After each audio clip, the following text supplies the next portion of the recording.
Today we're going to be looking at minor key signatures. Okay, first, to understand minor keys and what's contained within them, you have to look at the piano.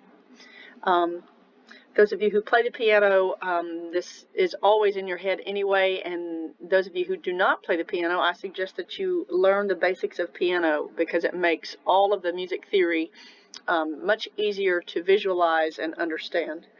So when we are discussing minor keys, there's a couple things you must remember.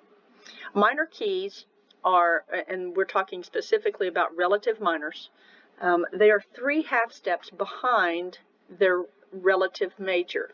Okay, so let's take an easy key as C major. So if I'm wanting to know this relative minor of C major, I find C on the piano, and it's going to be 3 half steps behind it. Now, it's also the 6th scale degree of that major key, okay? So it has to be within that key. So a couple things to remember. It's 3 half steps behind it, okay?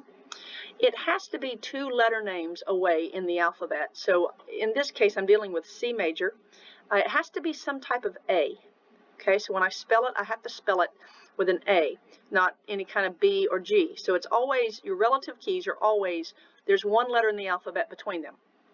Sometimes when you go back, you're going to land on a black key, so it's very important to remember which way to spell it. Enharmonically, it could be spelled more than one way, so always from the relative major, it's 1 letter is in between them. So the relative minor of C major is some type of A, okay?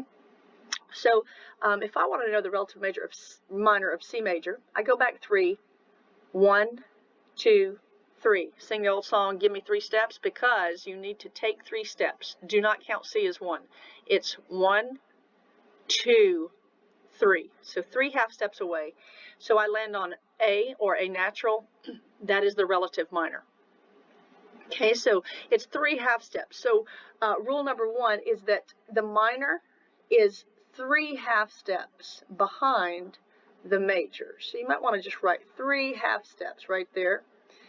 And I always keep it straight because little m is to the left of the big M. Okay, and so if you're going to come from the minor, you're going to go the opposite way to find its major. And then the second rule is must be 2 letters in the alphabet away. Okay, must be 2 letters.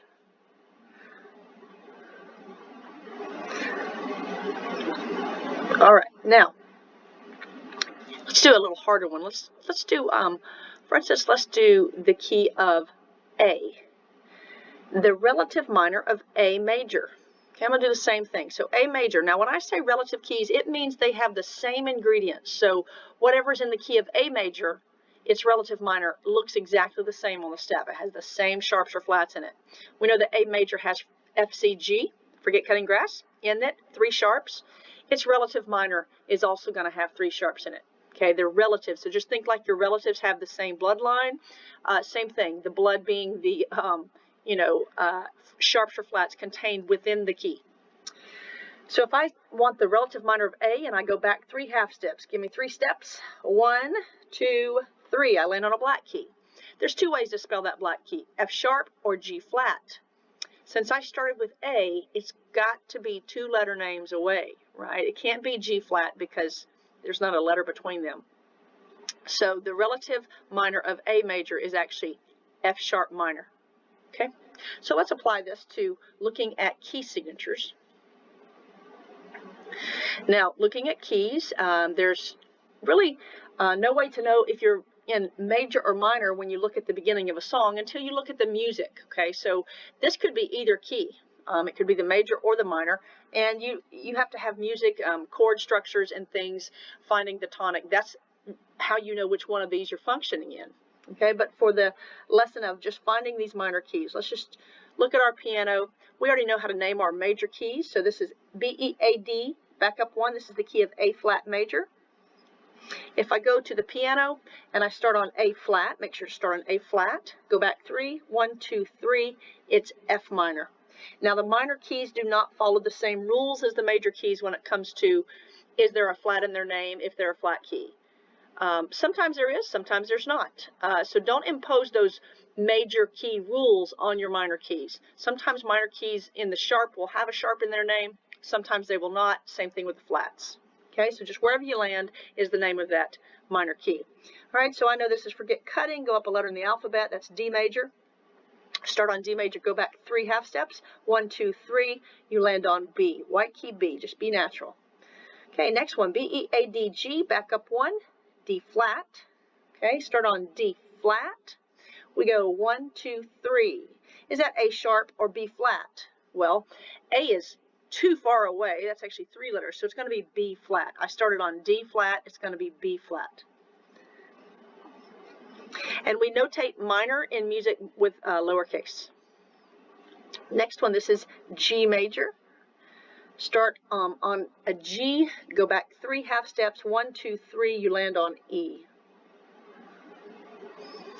Forget cutting grass during. This is E major. Start on an E, go back 3. 1, 2, 3. C sharp or D flat? Well, think about this. It can't be D flat because D is next to E in the alphabet.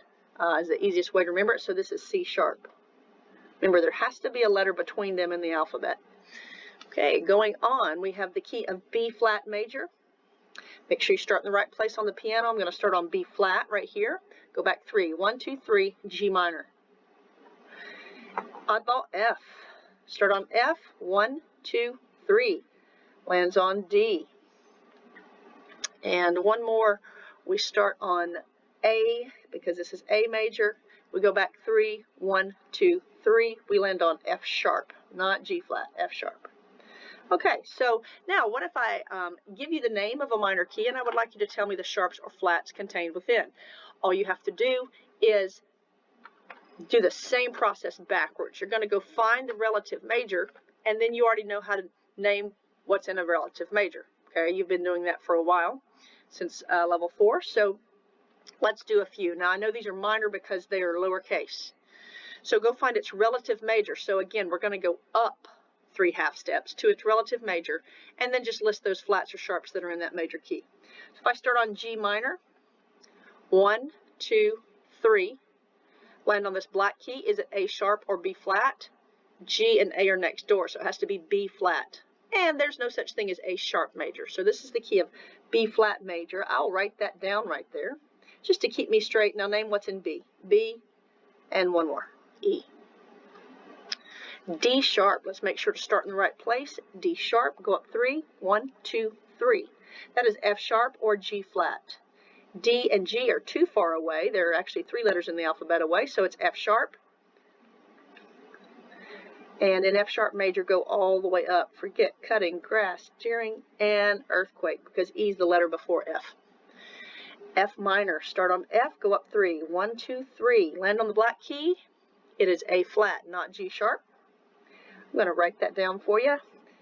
B, E, A, and one more. B flat minor. Start here on B flat. Go up 3. 1, 2, 3.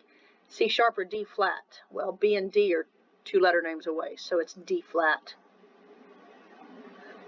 List what's in D flat major. B, E, A, D, and one more G. E minor. Start here on E. Go up 3. 1, 2, 3. We land on G. What's in the key of G major? And F sharp. A minor, my favorite. Let's go up 3. 1, 2, 3. We land on C major. What's in C major? Nothing. No sharps or flats. Okay, next one, C minor. C minor, we're going to go up 3. 1, 2, 3. Is it D sharp or E flat? It is E flat because they're 2 letter names away. And there's no such thing as D sharp major. What's in E flat minor? Major, B, E, and A. Excellent. Going on. I've already done G minor, so let's turn that into G sharp minor. G sharp minor. Start on G sharp. Let's go up 3. 1, 2, 3. I land on B. What is in B major? A lot of sharps. Forget cutting, grass, during, and. A is the letter before B. D minor.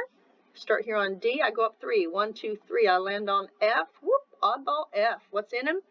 B flat. And last one, F sharp. Start on F sharp. Go up 3. 1, 2, 3. I land on A. What is in the key of A major? Forget cutting, grass. Excellent.